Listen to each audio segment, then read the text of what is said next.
እርግጠኛ ለመሆን ባለፈው ይሄ ማዕከል የገቡ ሁለት ኮርሶች ስራ ላይ ቢዚ ሆነን እንግዲህ ወደሱ የተመለስን አይደለም። እኔ በኔ በኩል ያለኝ ነው። ከአሁን በኋላ ማሰብ ይኖርብናል ማለት ነው። አይ ታይሙ ይሄዳል ነው። እሱ እንግዲህ በጣም ብዙ ጊዜ ተደጋጋሚ እንደ ምክንያት የሚነሳ ክላሱ ላይ እሷ ናት መሀል ላይ የገባችው እንደ ምክንያት ትነሳለች። ግን እንትኑን ስታዩት ደግሞ ጊዜያችንን ስታዩት አሁን ጁላይ 1 ላይ ማለት ክሎዝ ቱ አንድ ወር ከሁለት ሳምንት ሜቢ የቀረን አንድ ወር ከሁለት ሳምንት ነገር ነው የቀረንና በተለይ የሜጀር ፓርቱን ሁለት ፓርት ነው እንትኑ ያለን ክላስ እንትናችን ያለው ቲሞቹ ጋራ ስንገባ የፔንታቱክ ቲሞች ጋር ስንገባ አምስቱ መጽሐፎች ቲሞች ማየት በጣም ቀላል ነው። ባጭሩ ማየት ልናያቸው እንችላለን። ግን እሱን እንትን ካላችሁ ባይ ኔክስት ዊክ ኦር አፍተር ኔክስት ዊክ ባይ 2 ዊክስ ዋና የሚባለው ፔንታቱካል ክሪቲሲዝም ያለው ዋና ፓርቱን እንጨርሳለን እና ማሰብ መጀመር አለባችሁ። አሁን ዛሬ ያምጡት አይደለም ግን እያሰባችሁ ነው ወይ? በደንብ ታይሙ ሄዷል። ትንሽ ለማስታወስ ያክል አንድ ወር ከምናምን ነው ያላችሁ። ስለዚህ አስቡበት እንዳልከው እንድታስቡበት ነው። ጥያቄ ካለ እዩትና ኔክስት ዊክ ልጠይቁኝ ትችላላችሁ ኤኒ ክላሪፊኬሽን ልትፈልጉ ከሆነ።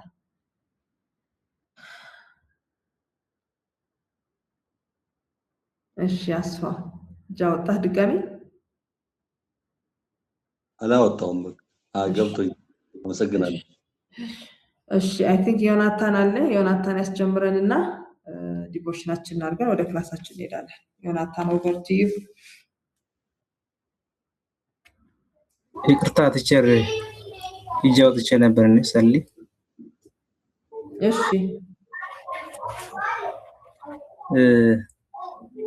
አሳይመንት ረስቻለሁ። ባዘው እኔ አንድ የመጀመሪያ ክላስ አልገባው መሰለኝ። ሲለብስ አልደረሰም።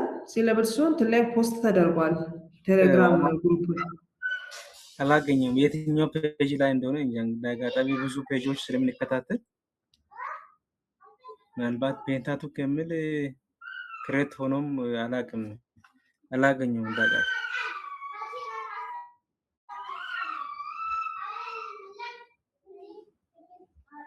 ምናልባት አሁን የቱ ጋር ፖስት ላይ እንደረገ ምናልባት የሚያሳውሱ ፔንታቱካል ክሪቲሲዝም የሚለው ክላስ ላይ አሁን ሊንክ የምታገኙበት ክላስ ላይ የመጀመሪያ ክላሳችን ላይ ፖስት ተደርጓል። በቃ እንግዲህ ወደ ኋላ ተመልሼ ልፈልግ ይመስለኛል። አሁን እና ካጣሁ በግል እንትን ጠይቀኝ እልክልሃለሁ። እሺ እሺ ይቅርታ ዮናታን ቀጥል አሁን። እሺ ዶክተር ሁላችሁንም በጌታ ስም ሰላም እላችኋለሁ። ወደ እግዚአብሔር ቃል ከመግባታችን በፊት እስቲ አጭር ጸሎት እንጸልይና እንጸልይ። የዘላለም አምላክ ቅዱስ እግዚአብሔር ሆይ በጌታ በኢየሱስ ክርስቶስ ስም ስለዚህ ጊዜና ሰዓት እናመሰግናለን። ክብር ላንተ ይሁን።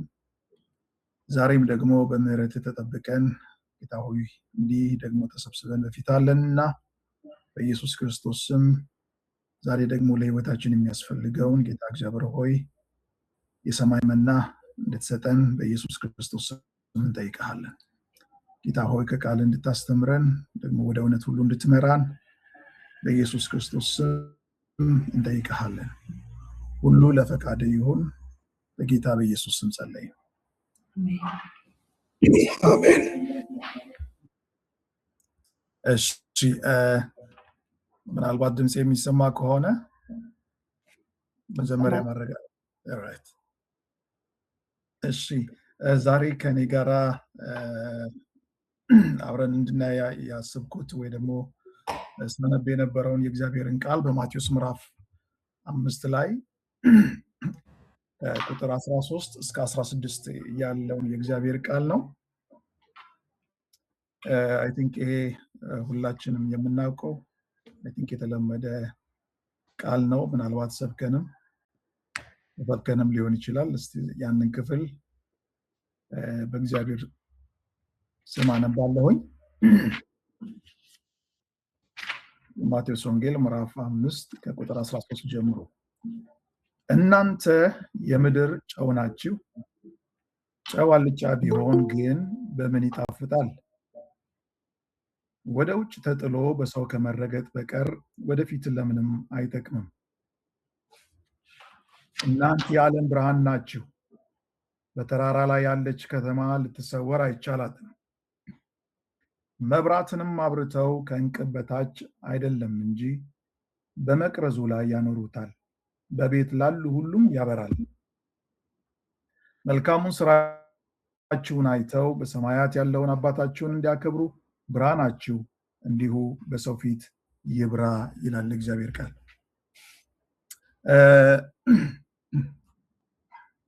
ይሄ የማቴዎስ ወንጌል ምዕራፍ 13 አሁን ያነበብንበት ምዕራፍ 5 ከቁጥር 13 እስከ 16 ያለው ሁላችንም እንደምናውቀው የተራራው ስብከት ከሚባለው ክፍል ውስጥ የሚመደብ የተራራው ስብከት ተብሎ የሚጠቀሰው እንግዲያውስ ከምዕራፍ 5 እስከ ምዕራፍ 7 መጨረሻ ድረስ ያለው ሐሳብ ነው። ኢየሱስ ክርስቶስ ከቁጥር 1 ጀምረን ሄደን በምንመለከትበት ሰዓት ላይ ኢየሱስ ክርስቶስ በመንግስቱ ውስጥ ያሉ ቅዱሳን ምን አይነት ባህሪ ሊኖራቸው ይገባል የሚለውን በተለይ እነዚህ ብፁዓን ናቸው ብሎ የሚጠቅሳቸው ሐሳቦችን ማለት ነው ባህሪያቸውን ስታንዳርዱ ምን እንደሆነ ኢየሱስ ክርስቶስ ከተናገረ በኋላ ሊኖራቸው የሚገባ ባህሪ ማንነት ምን አይነት መሆን አለበት የሚለውን ካስተማረ በኋላ ነው እንግዲያውስ ወደ አሁን ያነበብነውን ክፍል የምንመለከተው። በዚህ ክፍል ውስጥ አንዱ ከላይ እንዲህ ናችሁ እያለ ስለ ጽድቅ የሚሰደዱ ብፁዓን ናቸው፣ የሚያስተራርቁ ብፁዓን ናቸው እያለ ይመጣና እናንተ የምድር ጨው ናችሁ ይላል እና በዚህ ቦታ ላይ ሲጀምር እናንተ ወደፊት የምድር ጨው ትሆናላችሁ የሚል ሐሳብ የለውም። እናንተ የምድር ጨው ናችሁ፣ ኦልሬዲ ናችሁ፣ በክርስቶስ በሆናችሁ ጊዜ እናንተ የምድር ጨው ሆናችኋል ብሎ ነው ከዚህ ሐሳብ የሚጀምረው እና እዚህ ቦታ ላይ እናንተ ብሎ የምድር ብሎ የሚከፍለው ነገር አለ። በክርስቶስ የሆኑትን ወይ ደግሞ በእግዚአብሔር መንግስት ውስጥ ያሉትን ሰዎችንና በምድር ያሉትን እንደዚሁም ደግሞ እናንተ ይልና የዓለም ብርሃን ናችሁ ይላል። ስለዚህ በእግዚአብሔር መንግስት ውስጥ ያሉ ሰዎች ከዓለምና ከምድር የሚለዩበት ማንነት እንዳላቸው ወይም ደግሞ በእግዚአብሔር መንግስት ህይወት ውስጥ ሊኖራቸው የሚገባውን ማንነት ካወራ በኋላ አሁን ደግሞ በምድር ላይ በዓለም ላይ ሊኖራቸው ስለሚገባ ተጽዕኖ የሚናገር ክፍል ነው ይሄ ክፍልና ሊኖራቸው ስለሚገባ ተጽዕኖና ሊያጡት ስለሚገባ ደግሞ ተጽዕኖ ነው በዚህ ቦታ ላይ እያስጠነቀቀ የሚናገረው እና ከላይ ከመጀመሪያው ጀምረን በምንመለከትበት ሰዓት ላይ እናንተ የምድር ጨው ናችሁ። ጨው አልጫ ቢሆን ግን በምን ይጣፍጣል? ወደ ውጭ ተጥሎ በሰው ከመረገጥ በቀር ወደፊት ለምንም አይጠቅምም እና በዛ ዘመን ኢየሱስ ክርስቶስ እንግዲያውስ በነበረበት ዘመን ላይ ጨው በጣም ቫልዩ ያለው ኮሞዲቲ ነበረ እና ጨውን ለተለያየ ነገር ይጠቀሙት ነበረ። የዛን ጊዜ ልክ እንዳሁን እንደኛ ዘመን ምግብን ጠብቆ የማቆየት አቅም ያለው ፍሪጅ እንደዛ አይነት ነገር ስላልነበራቸው አንዱ ምግብ ጠብቀው የሚያቆዩበት መንገድ በጨው ነበረ።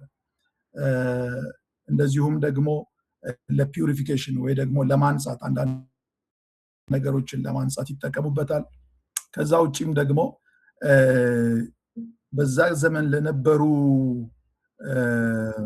ወታደሮች እንደ ክፍያም ተደርጎ ይሰጥ ነበርና ቫልዩ ያለው በጣም ከፍተኛ ያለው ቫልዩ። ስለዚህ ኢየሱስ ክርስቶስ ሰው የሚጠቀመውን ኦን ዴይ ቱ ዴይ የሚጠቀመውን ነገር አንስቶ ነው ኢየሱስ ክርስቶስ ይህንን ትምህርት አስፈላጊ ነገር ነው፣ በየጊዜው የሚገኝ ነው፣ በየቤቱ ውስጥ የሚገኝ ነገር ነው እና ይህንን አንስቶ ነው ኢየሱስ ክርስቶስ ትምህርቱን ማስተማር የጀመረውና ኢየሱስ ክርስቶስ ምን ይላል? ይሄ ማንነት አላችሁ እናንተ ጨው ናችሁ ብሎ ኢየሱስ ክርስቶስ ይህንን እንደ ምሳሌ ጨውን እንደ ምሳሌ አድርጎ እኛ ያለንን ማንነት በክርስቶስ የተቀበልነውን ማንነት በምድር ደግሞ ያን ጨውነታችን ልናጣ እንደማይገባ ያንን ማንነታችን ያንን ካራክተራችን ያንን ባህሪያችንን ልናጣ እንደማይገባ ኢየሱስ ክርስቶስ ይናገራልና ይሄ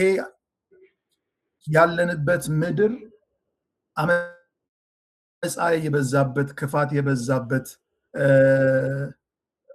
ብዙ የሰው ባህሪ የተበላሸበት እና ባለበት በዚህ ምድር ውስጥ ኢየሱስ ክርስቶስ ምን ይላቸዋል እነዚህን ደቀ መዛሙርትን?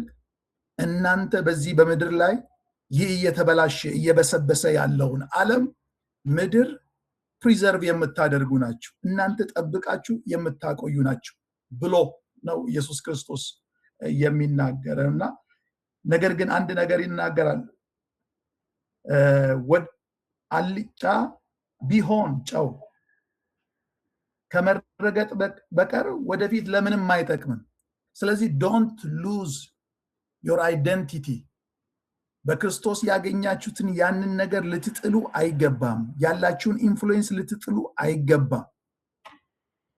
ይህንን ብሎ ያስጠነቅቃቸዋልና ዛሬም በእኛ ባለንበት ዘመን አይ ቲንክ ይሄ ትልቅ ነገር ይመስለኛል። በምንሰራበት ስራ ቦታ ላይ እግዚአብሔር ባስቀመጠን ቦታ ላይ እኛ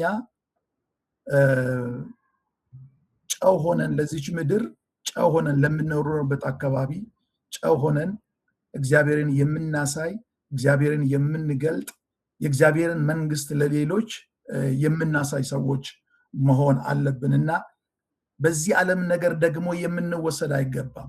ያንን በክርስቶስ ያገኘነውን ማንነታችንን ካራክተራችንን ደግሞ ዳይሉት ማድረግ የለብንም፣ ማጥፋት የለብንም፣ ማበላሸት የለብንም።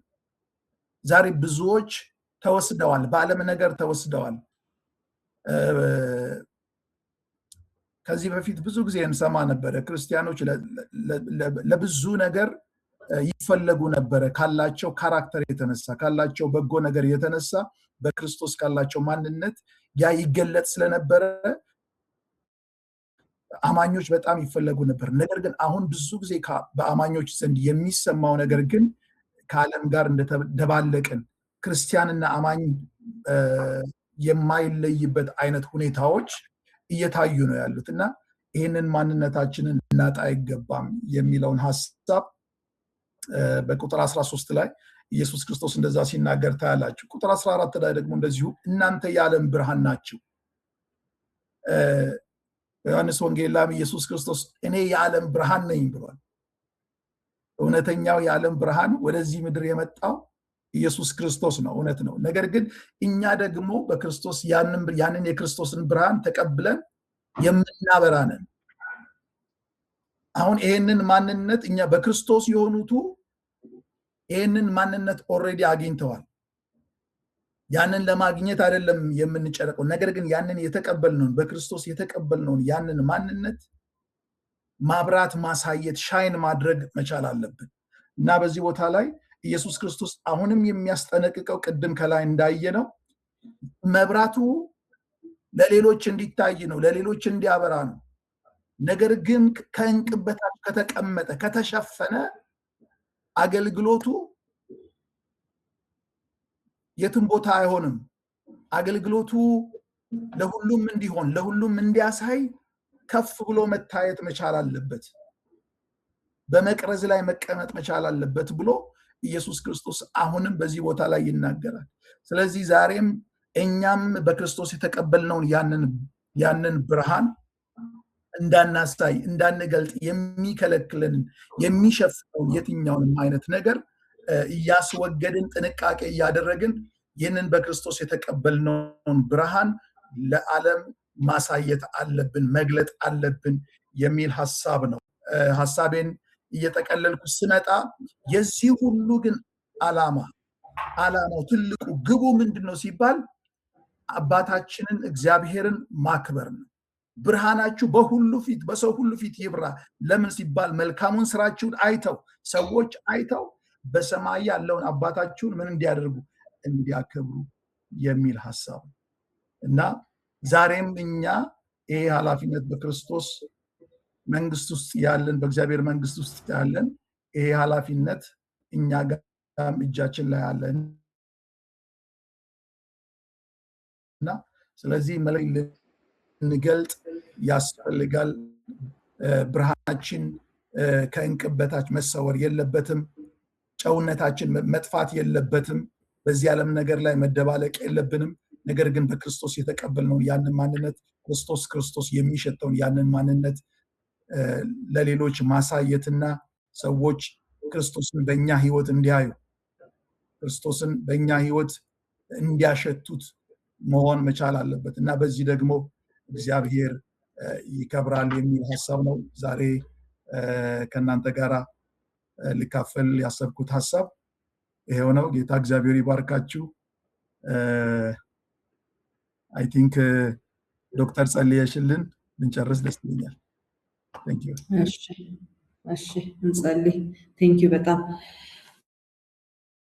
እሺ እንጸልይ። ጌታ ሆይ እናመሰግናለን ስለዚህ ቀን። እግዚአብሔር አባት ሆይ በእድሜያችን ላይ ስለጨመርክልን ክብር ለስምህ ይሁን። ጌታ ሆይ ደግሞ በቃልህ እንደሰማነው በእውነት አንተን ወክለን በዚህ ምድር ላይ ስንኖር እግዚአብሔር ሆይ እንደ ብርሃን ልጆች መኖር እንድንችል ጌታ ሆይ መፍትሄ እንዳላቸው መድኃኒት እንዳላቸው እግዚአብሔር ሆይ በጨለማ ላሉት ብርሃን ሆነን በመልካም ባህሪያችን ጌታ ሆይ በስብከታችን በህይወታችን ሁሉ አንተን መግለጥና ማሳየት እንድንችል እንድትረዳን ጌታ ሆይ እንለምንሃለን። እግዚአብሔር አባት ሆይ ይሄ የተሰጠን ኃላፊነት በራሳችን የምናመጣው አይደለም። መንፈስ ቅዱስ እንዲረዳን እንዲያግዘን ተሰጥቶናል። ጌታ ሆይ ቃልህ ተሰጥቶናል፣ ጸጋህ ተሰጥቶናል። እግዚአብሔር ሆይ የሚረዳን የሚያግዘን ብዙ ነገር ተሰጥቶናል። ቃልህ እንደሚናገር አንዳችም ነገር እንዳይጎልብን ካንተ ዘንድ የመለኮት ክብር የሚያስፈልገንን ስጦታ ሁሉ ሰጥቶናል። ጌታ ሆይ በዛ ልክ መኖር እንድንችል ጌታ ሆይ እንደ ባላደራዎች መኖር እንድንችል እግዚአብሔር ሆይ በህይወታችን በኑራችን ኢየሱስን ማሳየት እንድንችል እንድትረዳን እንለምንሃለን። በዚህ እግዚአብሔር አስጨናቂ ዘመን ውስጥ ጌታ ሆይ ሰዎች ቅድስና ጎሏቸው አንተ መፍራትን ትተው እግዚአብሔር ሆይ ስጋውያን ብቻ ሆነው በሚኖሩበት እግዚአብሔር ሆይ በቃል በንግግር በቋንቋ ብቻ አንተን ያንተን የሚያስመስሉ ቃላቶችን በመናገር የሚኖሩበት በዚህ ዘመን እግዚአብሔር ሆይ በህይወት ኳሊቲ በህይወት ስርዓት በህይወት አካሄድ በብዙ ጎድለው በሚታዩበት በዚህ ዘመን እግዚአብሔር ሆይ በጌታ በኢየሱስ ስም እንለምንሃለን። ለእኛ ግን ከጸጋህ የተነሳ ከቅዱስ መንፈስ የተነሳ ከምታስተምረን ከምትገልጥልን ቃልህ የተነሳ እግዚአብሔር ሆይ በዚህ በጨለማ ትውልድ በጨለማ ዓለም ኢየሱስን እያሳየ መኖር እንድንችል ጌታ ሆይ እንድትረዳን በዚህ ሰዓት ከልባችን እንጸልያለን። ጌታ ሆይ ብርሃንህ በእኛ ህይወት ውስጥ ይታይ፣ ኢየሱስ በእኛ ህይወት ውስጥ ይታይ። ታሪካችን ያንተ ታሪክ ነው እግዚአብሔር ሆይ ታሪካችን ህያው የሆነው አንተ ወደኛ ህይወት ከመጣህ ጊዜ ጀምሮ ነው። ያንን እውነት መኖር እንድንችል እግዚአብሔር ሆይ እንድትረዳን እንለምንሃለን። በዚህ ያለን ከዚህ ህይወት ጎለን የምንገኝ በተለያየ አይነት ልምምድ ውስጥ በጨለማ ባለ ልምምድ ውስጥ የምንሄድ ብንኖር እግዚአብሔር ሆይ ይህንን ድካም ከላያችን ላይ እንድታነሳ ጸጋህን እንድታበዛልን እንደገና መልሰህ በክብር እንደገና መልሰህ በኃይል እንድታቆመን ጌታ ሆይ በተጠራንበት ጥሪ ልክ መኖር እንድንችል እንድትረዳን እንለምንሃለን። ጌታ ሆይ የቃልህ ተናጋሪዎች ብቻ ሳይሆን ቃልህን የምንኖር በዛ ልክ የምንመላለስ እንድንሆን በቃል ውስጥ ያለው ጉልበት በቃል ውስጥ ያለው ጸጋ በቃል ውስጥ ያለው አቅም ጌታ ሆይ በእኛ ህይወት ውስጥ እንዲሰራ በኢየሱስ ስም በዚህ ሰዓት ራሳችንን ላንተ አሳልፈን እንሰጣለን። ጌታ ሆይ ደግሞ ይህንን ቃልህን የከበረ ቃልህን ዛሬ ያካፈልን ወንድማችንን አብረህ እንድትባርከው ከዚህም በላይ ቃልን ደጆች እንድትከፍትለት ጌታ ሆይ ያንተ መልእክተኛ እንድታረገው በኢየሱስ ስም እንለምንሃለን። ይህንን የሰጠህንን ጊዜ ይህንን የሰጠህንን እድል እግዚአብሔር ሆይ እጅግ እያመሰገንህ በዚህ እድል በጣም ግሬትፉል ሆነን እግዚአብሔር ሆይ ላንተ አሳልፈን እንሰጣለን። በቅዱስ መንፈስ በመካከላችን እንድትሆን ጌታ ሆይ ለህይወት ከህይወትም ደግሞ ተርፎ ለአገልግሎት ለኑሮ የሚሆንን ያንተን ብርሃን እንድትሰጠን ጌታ ሆይ በኢየሱስ ክርስቶስ ስም እንለምንሃለን። ተምረን እግዚአብሔር ሆይ አውቀን አንተን እንድናከብር አንተን የምናከብር ሰዎች አንተን የምናገለግል ሰዎች እንድታረገን ጸጋ ይብዛልን። ስለ ሁሉ ተመስገን ጌታ ሆይ ጊዜውንና ሰዓቱን እያንዳንዳችንን አንተ አሳልፈን እንሰጣለን በጌታ በኢየሱስ ስም አሜን አሜን አሜን Thank you so much ዮናታን እግዚአብሔር ይባርክ that was wonderful አሜን ተባረክ next week ማን ነው ተረኛ ተራዊ ነው የሚል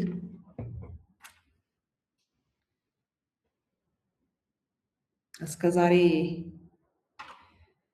ያላካፈላችሁ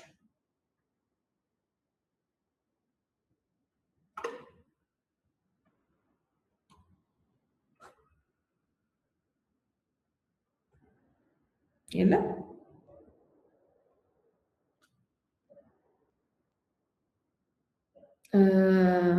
አብርሃም አወጣ ለኔክስት ዊክ እሺ እግዚአብሔር ቢፈቅድ አሜን እሺ አብርሃም እሺ alright thank you ተባረኩ ስለዚህ ወደ ክላሳችን እንሂድ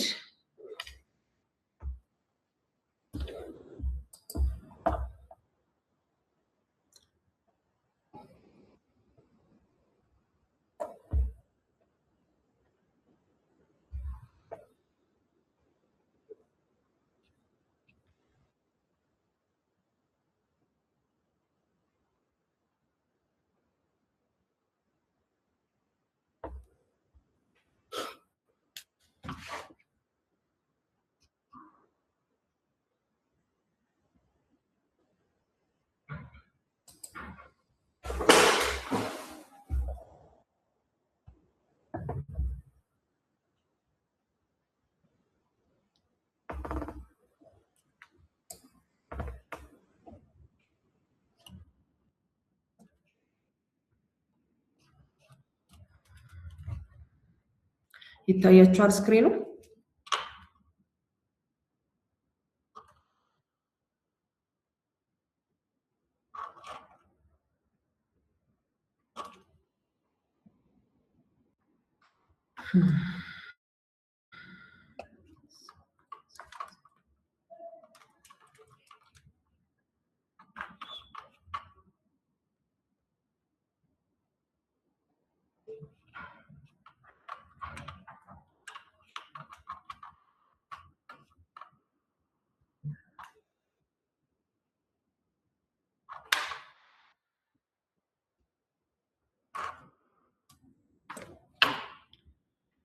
ሙቭ ያደርጋል ኔክስት ስክሪን መጣ ወይስ ይሄኛው ላይ ስታክ ያደርጋል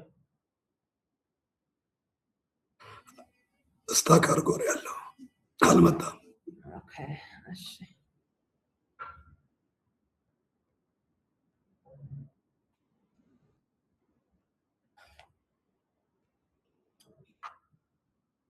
እሺ አንድ ጊዜ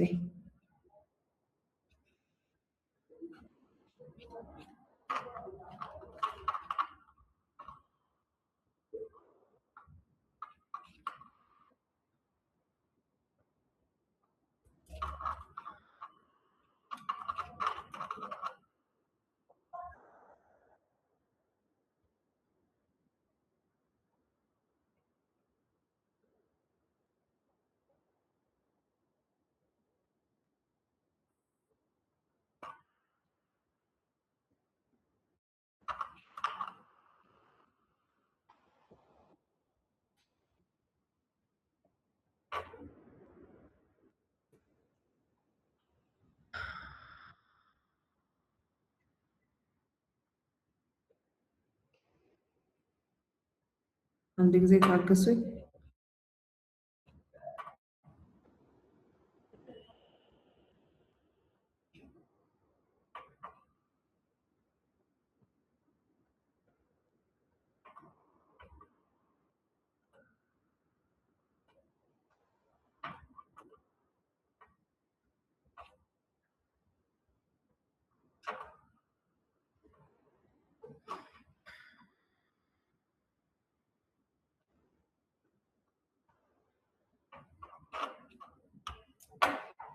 እሺ አሁን ይታያል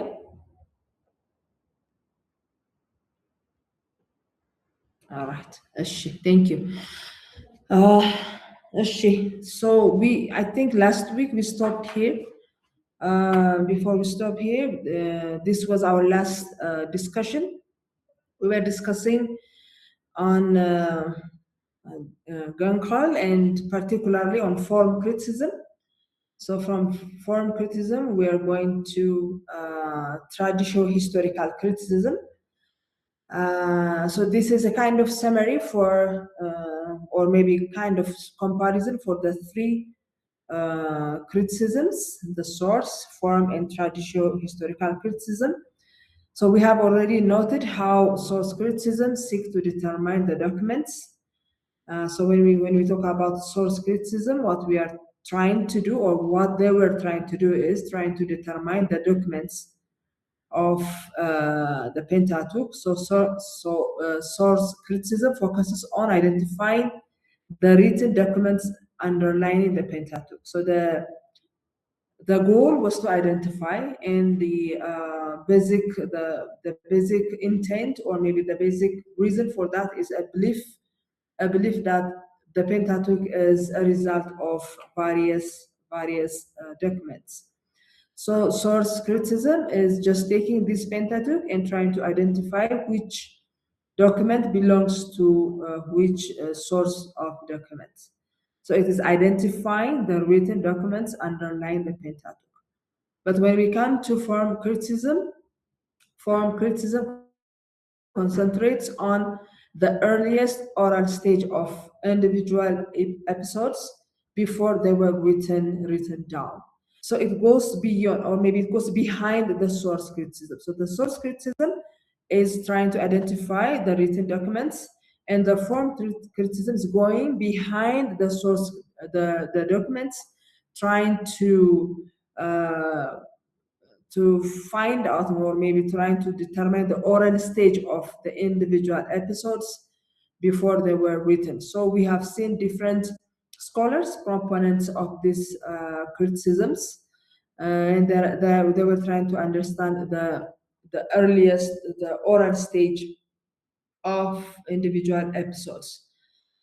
So their belief is that the Pentateuch, especially Book of Genesis, is composed of episodes that was, or those episodes which were transmitted orally before they were put into source or into documents. So that was what form criticism and the proponents of this criticism were trying to do. But the traditional historical criticism it seeks to explain the intermediate process between oral tradition and the written documents. So source criticism focuses on the written documents, form criticism is focusing on the oral stage, and traditional historical criticism is trying to figure out the process from the oral to the written documents, from the oral tradition to the written documents. እንዴት ነው ከኦራል ትራዲሽን ወደ written document የመጣው? that process እሱ ላይ more ያተኩራል። So all these three are somehow interconnected. One complements the other. And traditional historical criticism examines how one's independent oral stories were gradually combined and shaped into the larger source documents, JEDP, proposed by the documentary hypothesis. So what was the process? Oral stage ላይ ነበሩ ያንን ይቀበል የፎርም ክሪቲሲዝም እንትን ኮንክሉዥን ይቀበላል። ያንን ወስዶ ግን ይሄ ፎርም ክሪቲሲዝም ላይ የተገኘው ኢንዲፔንደንት የሆኑት ኤፒሶድስ ኢን ዋት ፕሮሰስ ነው ወደ ሶርስ ክሪቲሲዝም ወደ ሪትን ዶክመንት እንዴት ነው የመጡት የሚለውን ነገር ያንን ፊገር አውት ማድረግ ላይ ነው የሚያተኩረው ማለት ነው። ሶርስ ኦር ትራዲሽናል ሂስቶሪካል ክሪቲሲዝም ሶ the difference is clear አይደል? ደጋግሜ ይሄንን ስለተናገርኩ ማለት ነው። ግልጽ ነው አይደለ? All right, I will continue.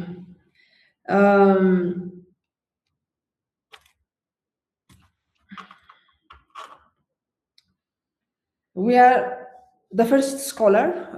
Now we have seen Gunkel on the area of form criticism, but again we traced back, and we went back to him and see his study on the book of Genesis. So traditional historical criticism traces back to Gunkel's study of Genesis. So we say that traditional historical criticism takes the conclusion of form criticism and trying to figure out the process of that tradition of this the traditional history of the criticism from form criticism to the source criticism. So we'll just go back and see how Gunkel study of Genesis is actually a background of the traditional historical criticism.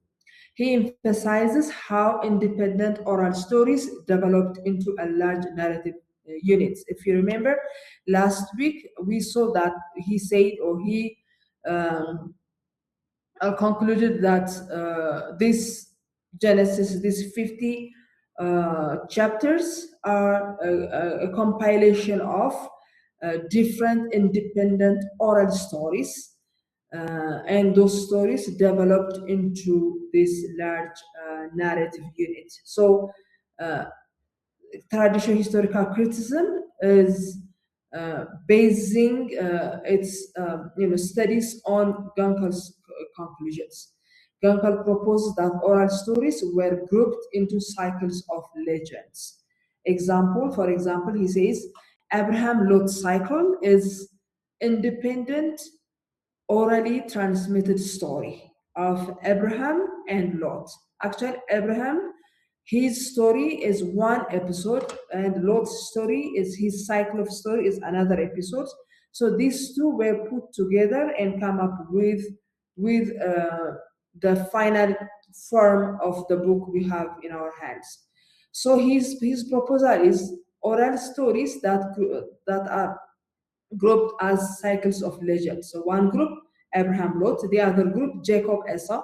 Jacob's story has its own cycle, and Esau's story has its own cycle, different stories, independent oral stories, but a compiler, whoever that person is, put them together as we find them in our book. The other episode, cycle of legend, is Jacob Laban cycle. Later emerged into a single Jacob Esau Laban cycle. So Jacob's story is one orally transmitted episode of stories.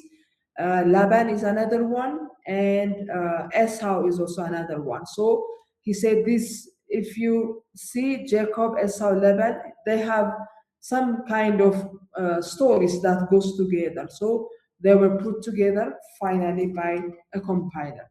And the last cycle of legend is Joseph's story.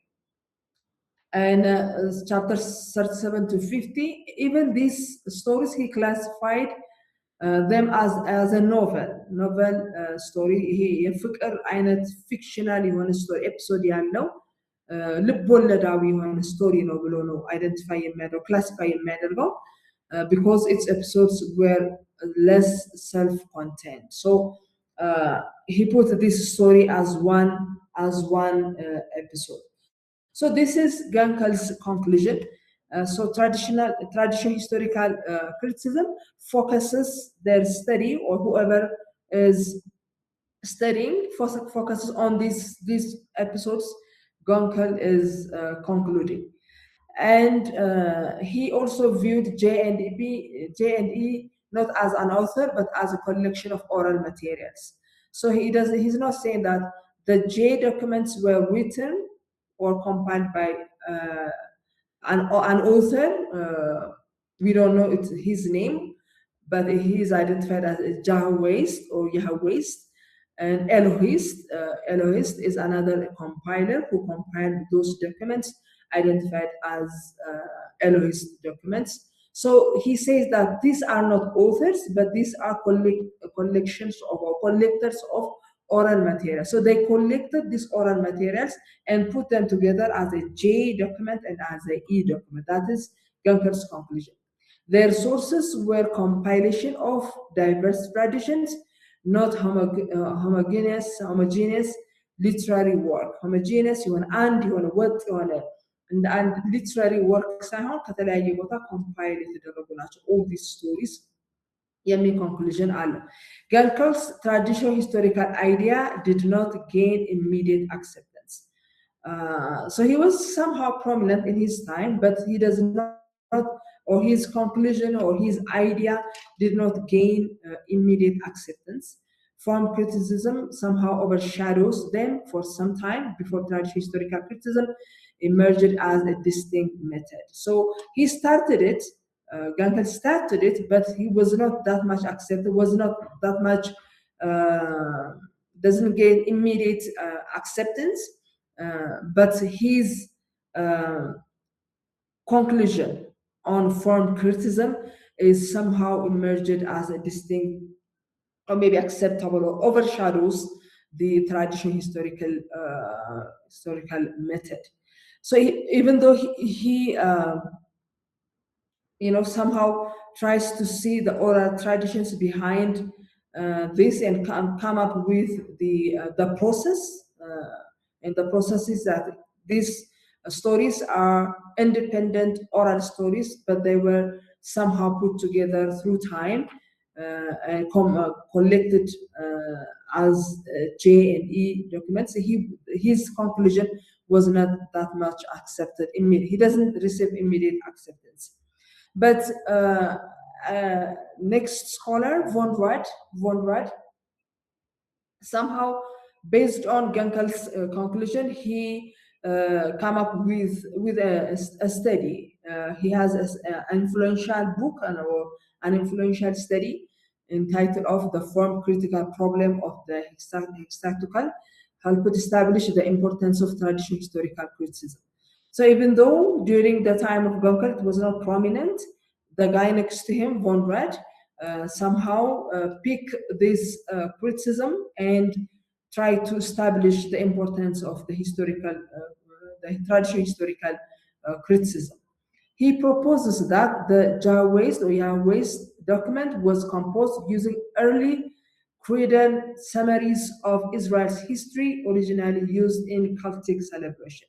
So basically what he's saying is that these Yahweh's documents or stories, whatever we find in these documents, are previously the people are using it as a cultic during their time of cultic celebrations as creedal summary of Israel's history. ማለት cultic የሆነ celebration ላይ religious የሆነ celebration ላይ የጠቀሟቸው የነበሩ የእምነት መግለጫ የእምነት ሰማሪስ አይነት ነገሮች ናቸው። እነዛ ናቸው ያህዌስ documents የሚል proposal አለው ይሄን መጽሐፍ ላይ ብንመለከት ማለት ነው። So this Yahweh's documents came from the earliest creedal summaries of Israel's history originally used in cultic celebration. በፊት በሃይማኖት ሴሌብሬሽናቸው ጊዜ ወቅት የሚጠቀሟቸው የነበሩትን እነሱን እንደ ሰመሪ ሆነው as Israel's history composed ተደርገዋል የሚል conclusion or የሚል proposal ላይ ያለው. Examples of these credos are, for example, in Deuteronomy chapter 6, verse 20, 24, 25, and in Joshua as well. So this is actually, if you notice, his title, his book's title is The Form Critical Problem of the Hexactucal. Hexactucal is not Pentateuchal. It adds Joshua as well. So let's see. አምስት ፔንታ 5 ነው አይደል? ሄክሳ 6 ነው። ስለዚህ ስድስቱን እንደ አንድ ነው የሚያዩሱ። ስለዚህ እነዚህ ውስጥ ያሉ እንደዚህ አይነት creedal summary of Israel's history የሚሰጡን ጥንት በካልቲክ ሴሌብሬሽን ላይ ተጠቀማቸው የነበሩ ብሎ እንደ ምሳሌ ያስቀመጣቸው ናቸው። And he identified three main themes in these materials. One is the Armenian origin. No, it's not necessary for the እስራኤላዊ ታሪክ ብቻ የሆነ አይደለም። አርሜኒያን ኦሪጂን ያላቸው አሉ. And those rescue from Egypt and also possession of the land. So Armenian origin ያላቸው አሉ። ያንን ቲም የያዙ አሉ. ብሎ አይደንቲፋይ ያደርጋቸዋል። rescue from Egypt ያን ስቶሪ የሚነግሩን እነሱን አይደንቲፋይ ያደርጋቸዋል and possession of the land, especially when we come to the book of Joshua. So all these stories for him, his proposal is Yahweh's stories ናቸው Yahweh's documents የሚገኙ ናቸው previously oral tradition በካልቲክ ሴሌብሬሽን ላይ ተጠቀማቸው የነበሩ ናቸው የሚል እነኚህን ቲምስ አይደንቲፋይ አድርጓል according to him these credos are linked to the feast of week at Gilgal during Israel's early settlement in Canaan. When they were celebrating the gift of the land to Israel, they used these documents as religious or creedal documents. ይህንን ተጠቅመው እነኝን ሪሳይት እያደረጉ celebrate ያደርጉ ነበር feast of week ሲያከብሩ ወይም ደግሞ when they were celebrating the gift of the land እነኝን documents creed እንደ creeds ናቸው እነኝን documents ይጠቀሙ ነበር የሚል proposal he proposes this now whether it is acceptable or not is another story but this is his proposal but it has a problem his critical problem with there is a critical problem with his thesis or with his proposals one is for his argument to hold credos must predate Yahweh's stories አሁን ይሄ conclusion ይሄ proposal ተቀባይነት እንዲኖረው የጃዌስ ዶክመንት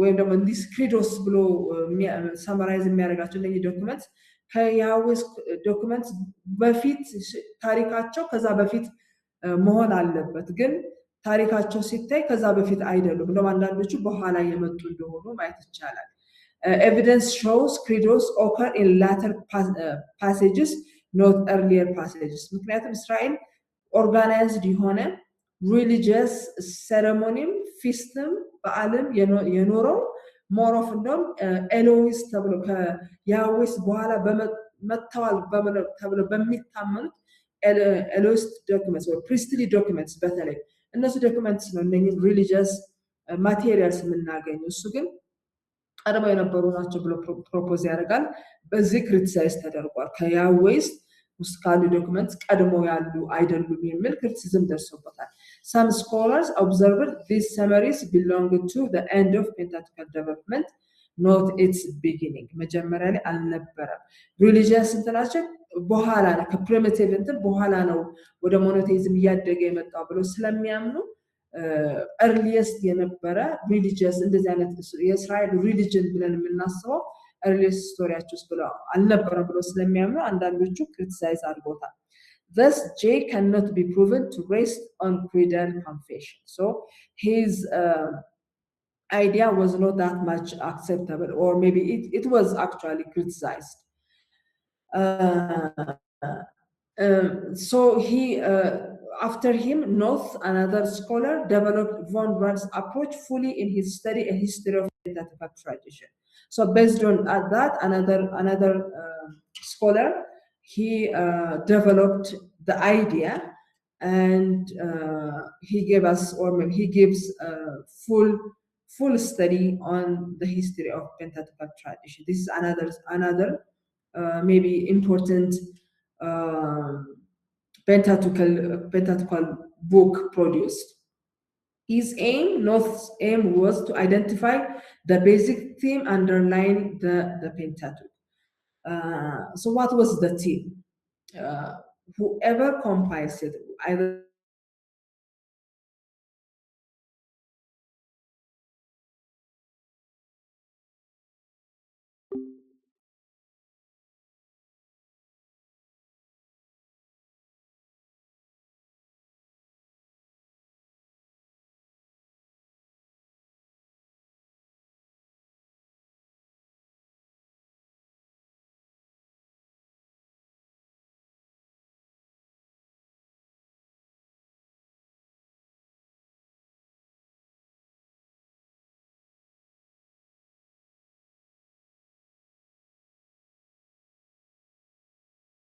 ነው።